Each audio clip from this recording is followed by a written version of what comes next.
high in the Bavarian Alps, near the small town of Berchtesgaden. There once stood a complex of buildings that represented the heart of Nazi power outside Berlin. The Berghof, Adolf Hitler's mountain retreat, was more than just a vacation home. It was a seat of government, a place where momentous decisions were made, where world leaders came to negotiate, and where the course of history was altered. But after the fall of the Third Reich in May 1945, this symbol of Nazi authority met a fate as dramatic and complex as the regime it represented. To understand what happened to the Berghof after World War II, we must first understand what it was during the height of Nazi power. The original modest house, called Haus Wachenfeld, was rented by Hitler in the 1920s and later purchased with royalties from his book Mein Kampf. In the 1930s, as Hitler consolidated power in Germany, he transformed this simple alpine cottage into a sprawling complex befitting a dictator who saw himself as master of Europe. By 1936, the Berghof had been expanded into a grand residence with enormous windows offering panoramic views of the surrounding mountains. The Great Hall featured a massive window that could be lowered into the floor, creating an open-air terrace. The complex included not just Hitler's residence, but also housing for SS guards, administrative buildings, a tea house perched on a nearby mountain peak, and extensive underground bunkers and tunnels. The entire area was designated as the Führer's restricted zone, heavily guarded and off-limits to ordinary Germans. This was where Hitler spent much of his time, particularly after 1941. He received foreign dignitaries here, including British Prime Minister Neville Chamberlain in 1938, just before the Munich Agreement that sealed Czechoslovakia's fate. He entertained his inner circle here, hosted lavish parties, watched films in his private cinema, and conducted meetings that would send millions to their deaths. Eva Braun, his longtime companion, whom he would marry in his final hours, lived here as the mistress of the house, though her presence was kept secret from the German public.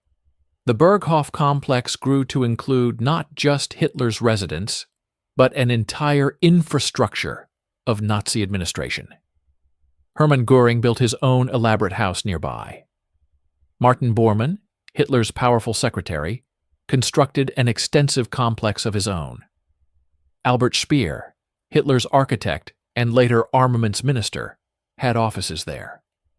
The area became known as the Obersalzberg, a mountain retreat that functioned as a secondary capital of the Third Reich.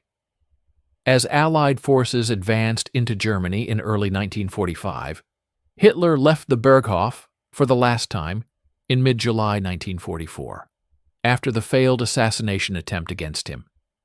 He would never return to his beloved mountain retreat. He retreated instead to Berlin, where he would spend his final months in an underground bunker before committing suicide on April 30th, 1945, as Soviet forces closed in on the Reich Chancellery. But what of the Berghof itself? As American forces pushed into Bavaria in the final weeks of the war, the complex became a target. On April 25, 1945, just 5 days before Hitler's death, the Royal Air Force launched a bombing raid on the Obersalzberg. Over 300 Lancaster bombers dropped more than 1,300 tons of bombs on the mountain complex. The raid was designed to destroy any possibility of Nazi leadership, establishing a final redoubt in the Alps, the so-called National Redoubt, that Allied intelligence feared might become a center of last-ditch German resistance. The bombing raid was devastating. The Berghof itself was hit multiple times. The massive window in the Great Hall was blown out. Walls collapsed. Fires raged through the buildings. Much of the complex was reduced to smoking rubble. But the Berghof, though heavily damaged, was not completely destroyed. The main structure remained standing, albeit as a shell of its former grandeur, its walls scarred by bomb damage and fire. On May 4, 1945, just 4 days after Hitler's suicide in Berlin, units of the U.S. 3rd Infantry Division, known as the Marne Division, arrived at the Obersalzberg. They found a surreal scene.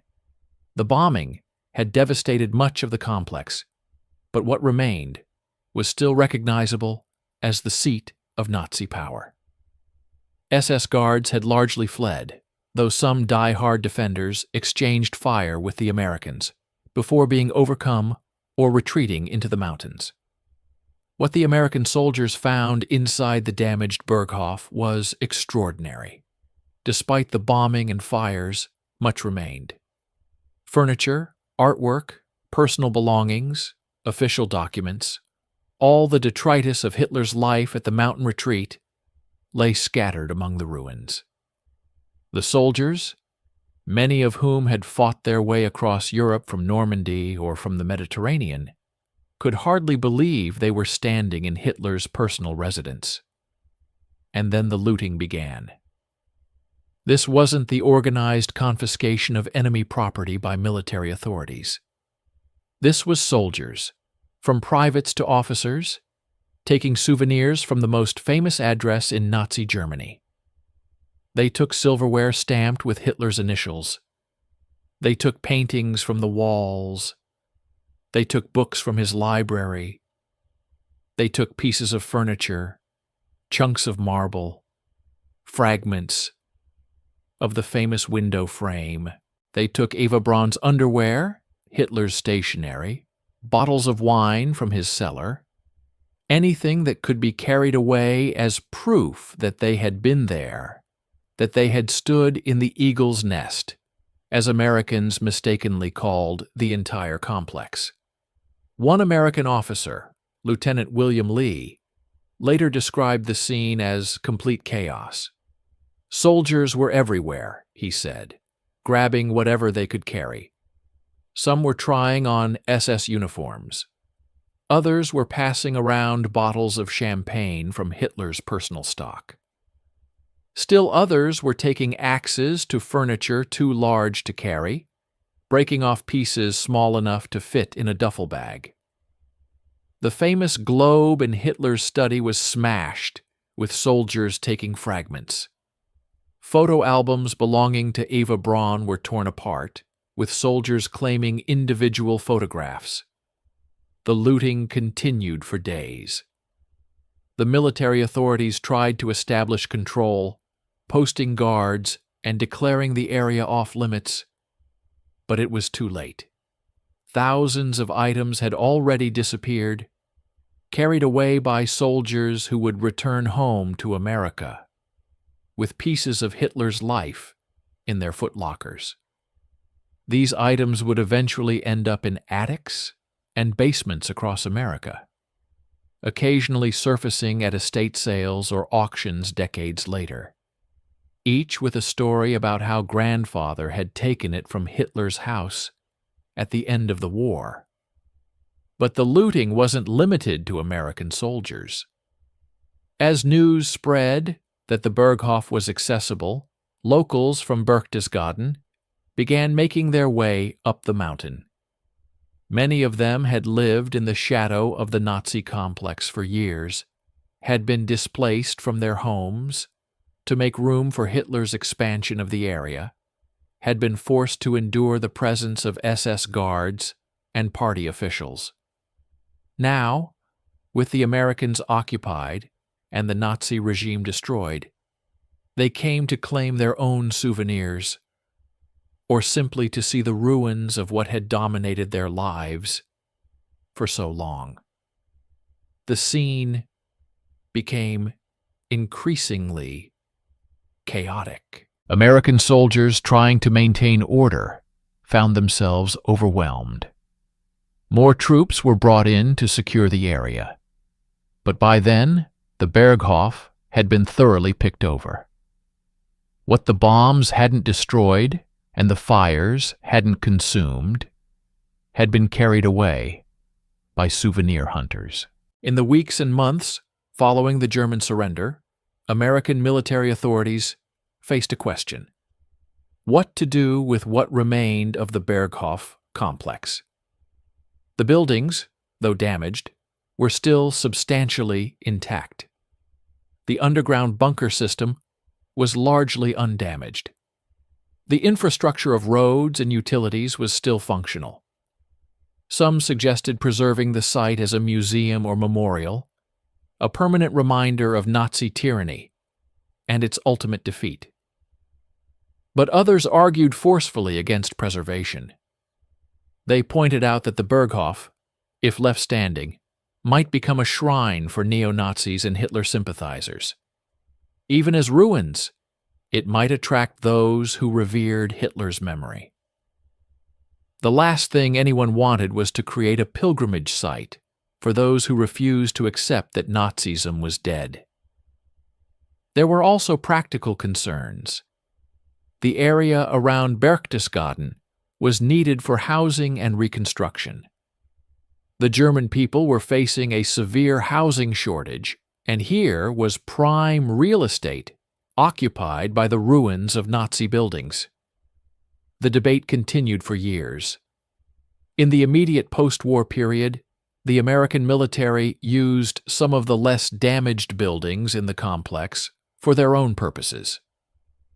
Parts of the Obersalzberg became a recreation area for American soldiers stationed in Germany. The famous Kehlstein House, the tea house perched on a mountain peak that Americans called the Eagle's Nest, was too remote and too intact to loot easily, and it was preserved, eventually becoming a restaurant and tourist attraction. But the Berghof itself remained controversial. Some of the remaining buildings were used to house displaced persons, refugees from Eastern Europe who had fled westward ahead of the Soviet advance. The irony was not lost on anyone that people displaced by Nazi aggression were now living in the ruins of Hitler's house. In 1952, 7 years after the war's end, the government of Bavaria, which now had jurisdiction over the area, made a decision.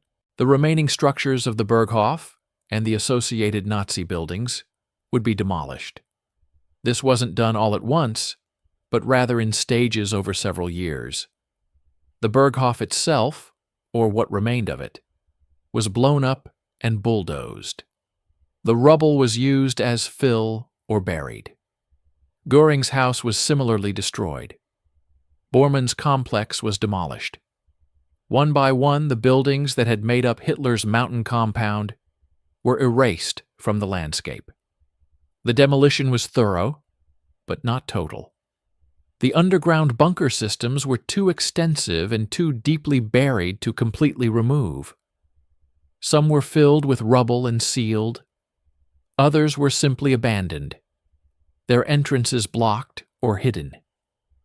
These bunkers would become sources of fascination in later decades, with explorers and historians occasionally gaining access to photograph and document what remained of Hitler's underground refuge. By the late 1950s, the site where the Berghof had stood was unrecognizable. Trees were planted, grass covered the scars in the earth, roads were removed. The goal was to make it appear that nothing had ever been there, to erase this chapter of German history from the physical landscape. For decades, this policy of erasure was largely successful. Visitors to Berchtesgaden might not even know they were near the site of Hitler's mountain retreat unless they specifically sought it out. But complete erasure proved impossible. Despite the demolition and the replanting, despite the official policy of discouraging interest in the site, people continued to come. Some were historians and researchers, seeking to understand this chapter of history. Others were tourists, curious about where Hitler had lived and worked. And yes, some were neo-Nazis and Hitler sympathizers coming to pay homage to their fallen idol. The Bavarian authorities tried to discourage all of it, posting no trespassing signs and occasionally arresting people found on the site. But the interest never entirely went away. The situation created a dilemma. By trying to erase the site completely, the authorities had actually made it more mysterious and perhaps more attractive to those with unwholesome interests. There was no historical context, no education about what had happened there, just empty hillside that required local knowledge to identify. Some historians and educators began arguing for a different approach. In the 1990s, as Germany grappled with how to remember and teach about the Nazi period, attitudes began to shift. There was a growing consensus that simply pretending the Berghof had never existed was not the answer. A new generation of Germans, born long after the war, needed to understand their history, including its darkest chapters. Ignoring sites like the Berghof or leaving them unmarked didn't prevent neo-Nazism. It arguably made it easier for misinformation and mythology to flourish. In 1999, the Bavarian government opened the Documentation Obersalzberg, a documentation center and museum built near the site of the former Berghof.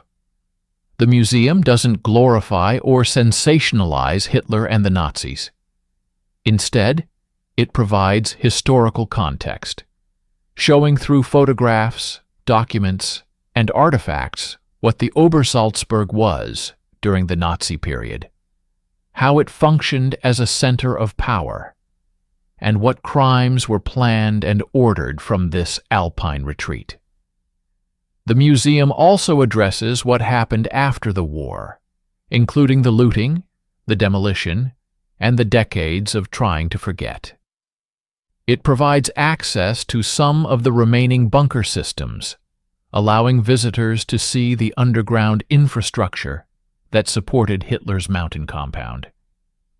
But it does all this within a framework of education and historical understanding, not celebration or memorialization. The ruins themselves, what little remains above ground, are minimal. Foundation stones, some fragments of retaining walls, overgrown pathways that once connected buildings. The site where the Berghof stood is marked but not reconstructed. Visitors can stand there and see photographs of what once occupied that spot, can understand its place in history, but they're not standing in a shrine to Hitler. They're standing on a hillside in Bavaria, where terrible decisions were once made, and where history now serves as a warning rather than an inspiration. The approach represents a delicate balance. On one hand, there's recognition that this site is historically significant, that what happened here was part of a larger story that must be told and understood. On the other hand, there's a determination not to create anything that might glorify or romanticize Hitler and the Nazi regime. The documentation Obersalzberg educates without celebrating, remembers without enshrining. This stands in contrast to the Kehlstein House, the tea house on the mountain peak that Americans called the Eagle's Nest. Because it was remote, difficult to reach, and relatively undamaged by the war, it survived the post-war demolitions. After serving various purposes over the decades, it's now operated as a restaurant and tourist attraction, with proceeds going to charity. Visitors can take a bus up the mountain road and an elevator through the rock to reach the building, where they can eat lunch or dinner with spectacular alpine views. The existence of the Kehlstein House as a functioning building has been controversial. Some argue that it shouldn't exist at all, that like the Berghof, it should have been destroyed to prevent it becoming a Nazi shrine. Others point out that it was used by Hitler only rarely, that its association with him is more limited than commonly believed, and that it now serves an educational purpose, while also providing a practical function. The building itself contains information about its history and about the crimes of the Nazi regime. It's presented not as Hitler's eagle's nest, but as a historical structure that happens to have Nazi associations. The fate of the Berghof and the Obersalzberg complex reflects larger questions about how societies deal with the physical remains of shameful periods in their history. Do you preserve them as warnings and educational tools? Do you destroy them to prevent them becoming shrines to those who refuse to acknowledge the crimes committed? Do you ignore them and hope they'll be forgotten? Different countries and different sites have chosen different answers. In Germany, the approach has evolved over time. In the immediate post-war period, the impulse was to destroy and forget. The Berghof was demolished, the Nazi Party rally grounds in Nuremberg were abandoned and left to decay. Concentration camps were torn down or left to collapse. But as time passed, and as Germany confronted its Nazi past more directly, preservation and education became the priority. Concentration camps were restored and turned into memorials and museums. Nazi sites were marked and explained rather than hidden. The Berghof site represents this evolution. For 50 years after the war, it was essentially erased, unmarked, and undiscussed.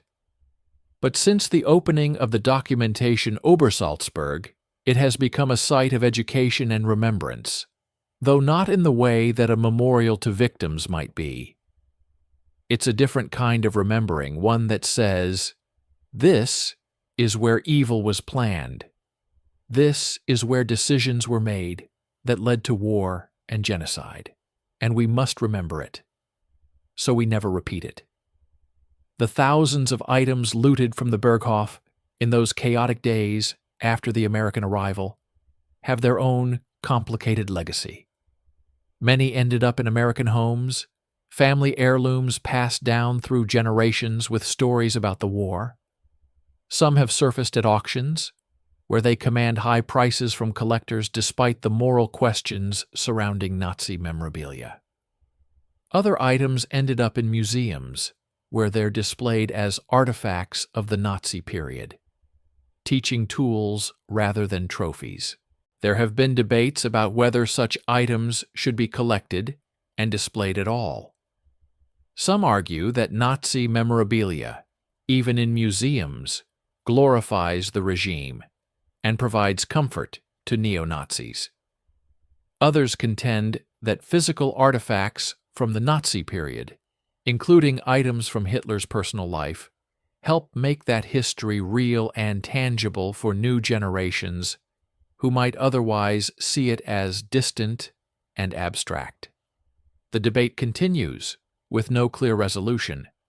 One unexpected consequence of the Berghof's destruction is that it has made the site less attractive to neo-Nazis than it might otherwise have been. Without a physical structure to rally around, without an actual building that Hitler inhabited, the site lacks the symbolic power it might have had. Neo-Nazis and Hitler admirers still occasionally visit the area, but they're confronted with documentation of Nazi crimes, rather than with monuments to Nazi power. The destruction of the Berghof, combined with the later addition of educational context, has arguably been more effective at discouraging Nazi glorification than preservation might have been. Today, visitors to Berchtesgaden and the Obersalzberg can see a landscape that has been reclaimed from its Nazi past without forgetting that past. The town itself is a popular tourist destination, known for its alpine beauty, its proximity to Austria, and its outdoor recreation opportunities. Many visitors come without any particular interest in the Nazi history of the area. But for those who do want to understand that history, the documentation Obersalzberg provides comprehensive information. The museum displays photographs showing what the Berghof and the surrounding complex looked like during the Nazi period. It shows Hitler relaxing on the terrace, entertaining guests in the Great Hall, meeting with foreign dignitaries. It shows Eva Braun sunbathing and playing with her dogs. But it also shows what was happening elsewhere while Hitler enjoyed his mountain retreat. It shows the war he started, the concentration camps he ordered built, the millions who died because of decisions made in that very place. There are photographs of the bombing raid that devastated the complex, showing the Lancaster bombers overhead and the explosions below. There are images of American soldiers exploring the ruins, of the looting that followed, of German civilians picking through the wreckage. There are photographs of the demolition in the 1950s, showing the remaining buildings being blown up and bulldozed, the systematic erasure of Nazi architecture from the mountain. The museum also addresses the complicated question of memory and forgetting. It acknowledges that many local people wanted to forget the Nazi period entirely, to move on from a past they found shameful and painful. It discusses how this impulse to forget, while understandable, ultimately proved problematic, allowing myths and misinformation to flourish. It explains how the decision to build the documentation center represented a shift toward confronting history directly, rather than trying to bury it. Visitors can access some of the remaining bunker systems, descending into the underground tunnels and rooms that once housed SS guards, communication equipment, and storage facilities. These spaces are cold, damp, and claustrophobic, a stark contrast to the airy mountain setting above. They provide a visceral sense of what it was like to be in the Obersalzberg during the war, when the Allied bombing threat meant that much of the staff spent time underground. The bunkers also serve as a reminder that the erasure of the Berghof was never complete. You can demolish a building, but destroying an entire underground complex is far more difficult. What remains below ground is both a technical challenge. How do you safely maintain or seal these spaces? And a historical one, do they count as part of the Nazi legacy that should be preserved for educational purposes? The story of the Berghof after World War II is ultimately a story about how societies deal with difficult history. The initial impulse to destroy and forget is understandable. The Berghof represented Nazi power and Hitler's personal taste. Allowing it to stand might have created a shrine for those who remained loyal to Nazi ideology.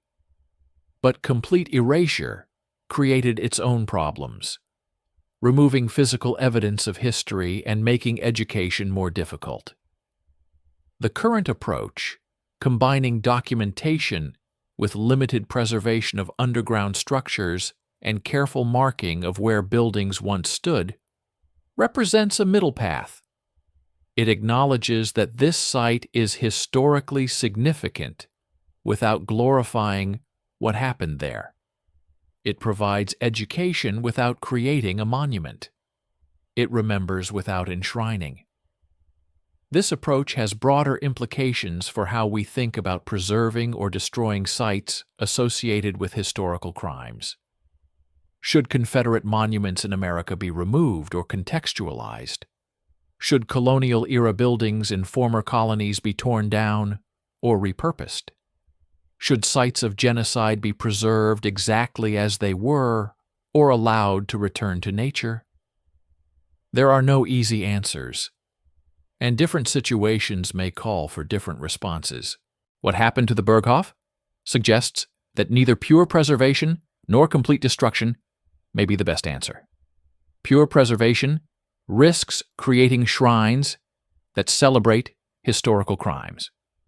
Complete destruction risks allowing those crimes to be forgotten or denied. The middle path, destruction of the structures themselves combined with documentation and education about what stood there and what happened there, may be the most effective approach. The Berghof itself is gone, demolished decades ago, its rubble long since scattered or buried. The famous window that could descend into the floor, the great hall where Hitler entertained visiting dignitaries, the private quarters where he relaxed with Eva Braun, all of it exists now only in photographs and memories. The mountain where it stood has been partially reclaimed by nature, though the traces of foundations and retaining walls remain for those who know where to look. But the history of what happened there, both during the Nazi period and afterward, is now available to anyone who visits the documentation Obersalzberg. The story of how Hitler built his mountain retreat, how he used it as a seat of government, how it was bombed and looted and demolished, how it was forgotten and then remembered again. All of this is documented and explained. The physical Berghof may be gone, but its history remains, serving as a warning and a lesson about power, tyranny, and the importance of remembering even when remembering is painful. In the end, what happened to Hitler's abandoned Berghof complex after World War II reflects the evolution of German memory and historical consciousness over the past 75 years. From destruction to denial to documentation, the site has gone through transformations that mirror Germany's own journey in confronting its Nazi past. The Berghof is gone, but the lessons of its existence and its destruction remain, reminding us that how we remember history is almost as important as the history itself.